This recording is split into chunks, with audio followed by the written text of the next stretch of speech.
سورہ التحریم 66 نمبر صورت اور نزول میں 107. سورہ التحریم اس کا معنی حرام کیا گیا. یہ رسول اللہ صلی اللہ علیہ وسلم سے متعلق ایک واقعہ ہے جس کا آگے بیان کیا جاتا ہے. پہلے رکوع میں بیان ہوتا ہے کہ خاندانی حوالے سے کچھ ہدایات ہیں. خاندانی حوالے سے یا ایھا النبی لما تحرم ما احل اللہ لک، اے محبوب آپ اپنے اوپر وہ چیز حرام کیوں کرتے ہیں جو اللہ نے آپ پر حلال کی ہے. ہوا یہ کہ حضور نبی اکرم صلی اللہ علیہ وسلم نے شہد کو، جو اپنی بعض ازواج کے پاس گئے تو انہوں نے شہد دیا، اور اس کا روایت میں پوری تفصیلات میں ذکر بھی ہے کہ یہ رسول اللہ صلی اللہ علیہ وسلم حضرت ام المومنین حضرت سیدہ زینب کی طرف تشریف فرما تھے جنہوں نے شہد دیا. اور بعض دوسری ازواج نے کہا کہ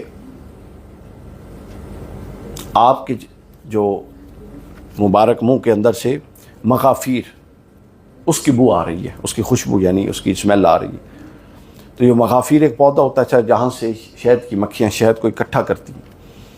تو لیکن اس کی جو پودے کی بو ہوتی ہے یا اسمیل ہوتی ہے یہ ناپسندیدہ ہے. تو یہ کہا تو رسول اللہ صلی اللہ علیہ وسلم کی طبیعت پر یہ ناگوار گزری بات.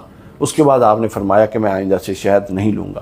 تو اللہ تعالیٰ نے فرمایا کہ محبوب جو چیز ہم نے آپ پر حلال کی آپ کیوں حرام کر رہے ہیں. پھر مسلمانوں کو نصیحت کی گئی کہ خبردار، نہیں ازواج مطہرات کو نصیحت کی گئی چونکہ ان کے آپس کے معاملات کی وجہ سے حضور نے یہ فرمایا تھا. ان کو نصیحت کی گئی کہ خبردار توبہ کرے اور استغفار کرے، ورنہ اللہ کے رسول تم سے بہتر ازواج اللہ فرماتا ہے میں ان کو دے دوں گا. پھر مسلمانوں کو، عام مسلمانوں کو نصیحت کی گئی کہ آپ کو اور آپ کے اہل و عیال کو دوزخ کی آگ سے بچائیں، یعنی خود بھی عمل کریں اور دوسروں کو بھی عمل کرائیں. یہ بڑا امپورٹنٹ اسپیکٹ ہے ہماری لائف کا کہ انفرادی نجات کا تصور اسلام کے اندر نہیں ہے کہ میں بچ جاؤں، میرے اعزا و اقارب گھر والے سارے باقی جہنم میں جائے. ایسا کوئی چکر نہیں. بلکہ بعض روایتوں میں کہ ایک عورت جب جہنم میں جا رہی ہوگی تو وہ قیامت کے دن اللہ کو پکار کے کہے گی کہ باری تعالیٰ میرے ساتھ میرے باپ کو بھی بھیج، بھائی کو بھی بھیج، شوہر کو بھی بھیج. اللہ فرمائے گا وہ کیوں؟ وہ عرض کرے گی کہ اگر یہ اعمال میں کر رہی تھی تو ان کا حق تھا کہ وہ مجھے روکتے، لیکن انہوں نے نہیں روکا. تو لہٰذا ہر ایک نے اپنا حق. اسی طرح یہ وائس ورثہ بھی ہے، ضروری عورتوں کے لیے نہیں ہے، وائس ورثہ بھی ہے. شوہر بھی ایسے کام کر سکتے ہیں. تو یہ نہ کہ وہ بھی قیامت کے دن کے ہماری بیویوں کو بھی ہمارے ساتھ جہنم میں بھیج کہ یہ کیونکہ یہ ہمیں نہیں روک سکیں. عین ممکن ہے نا، یہ تو ایک گمان کر رہے ہیں ہم، خوش گمانی کا شکار. تو یہ بھی ہو سکتا ہے. پھر اس میں بعد خاندان کے سربراہ کی ذمہ داری بیان کی.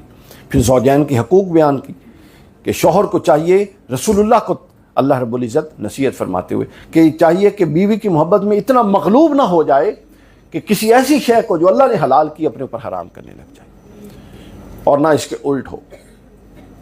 پھر اس کے بعد آخری رکوع جو اس پارے کا ہے سورہ تحریم کا، یا ایھا الذین توبوا الی اللہ توبۃ، اے ایمان والو اللہ کے حضور توبہ کر لو، سچے دل سے توبہ کرو.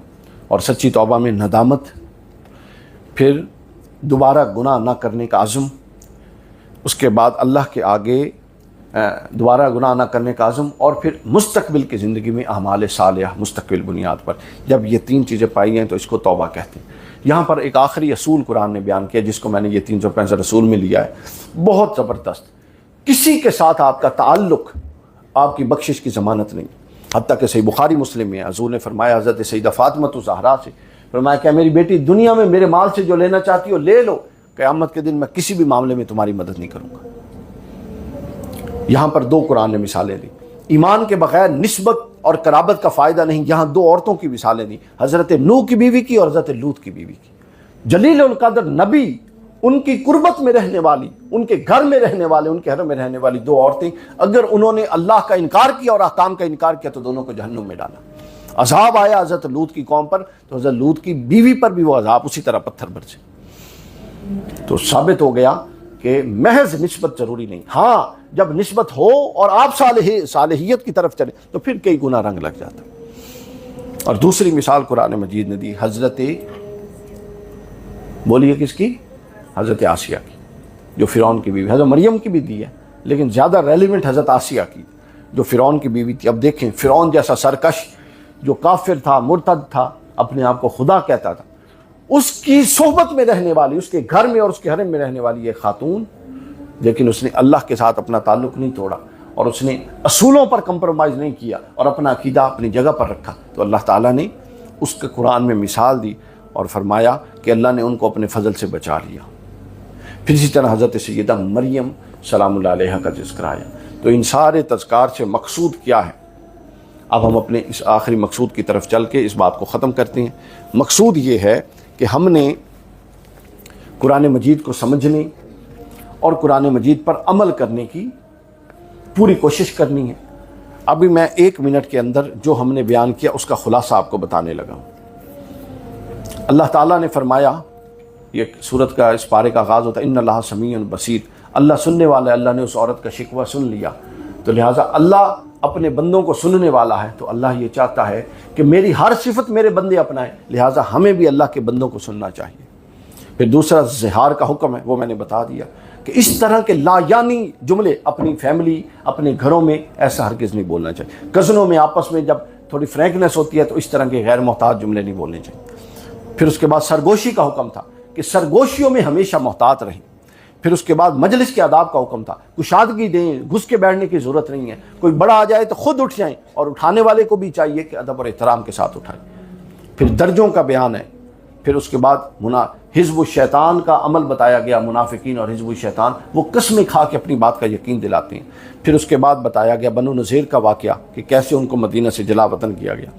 پھر اس کے بعد بتایا گیا کہ غفلت سے بچو اور یہ غور کرو کہ آگے تم نے کیا بھیجا ہے۔ پھر قرآن مجید کے اثرات کا ذکر آیا کہ یہ پہاڑ پر آتا تو اس کو چیر دیتا، لیکن یہ تم پر اثر انداز کیوں نہیں ہو رہا، تم اپنی قلب کی حالت پر غور کرو۔ پھر دوستی کا معیار بیان ہوا حاطب ابن ابی بلتہ کی زبانی۔ پھر اس کے بعد سورہ ابراہیم، اس کے بعد اسوہ ابراہیمی کا ذکر آیا۔ پھر اس کے بعد مومن عورتوں سے بیعت لینے کا تذکرہ آیا کہ 6 چیزوں پر ان سے بیعت لے لیں۔ پھر قول و فعل کا تضاد زیر بحث آیا۔ آپ دیکھیں یہ پوری ہماری شخصیت زیر بحث آ رہی۔ پھر اس کے بعد صف، سورہ صف میں دشمن کے آگے سیسا پلائی ہوئی دیوار بن کے اور پیٹھ نہ دکھانے کا موضوع زیر بحث آیا۔ پھر تجارتوں کی قسمیں زیر بحث آئیں، اور اللہ فرماتا ہے سب سے نفع مند تجارت یہ ہے کہ اپنی خواہشات مجھے دے دو اور مجھ سے جتنے انعام لینے ہیں مجھ سے لے لو۔ پھر اس کے بعد سورہ جمعہ میں اپنا کاروبار کو چھوڑ کے جب عبادت کا وقت ہو تو ہر شے چھوڑ کے آنا مراد، اور عبادت کے بعد پھر جائیں اپنے معاملات زندگی میں پڑ جائیں۔ اور اس کے بعد اللہ رب العزت نے ایک اصول بیان کیا کہ اللہ کے ہاں بنیاد مغفرت کا اصول ہدایت ہے، کسی کے ساتھ تعلق اور نسبت نہیں ہے۔ اللہ تعالی ہمیں قرآن مجید، اس کے معارف کو سننے، اس پر عمل کرنے اور اس کو اپنی زندگی میں نافذ کرنے، اپنے گھروں میں نافذ کرنے کی توفیق عطا فرمائے۔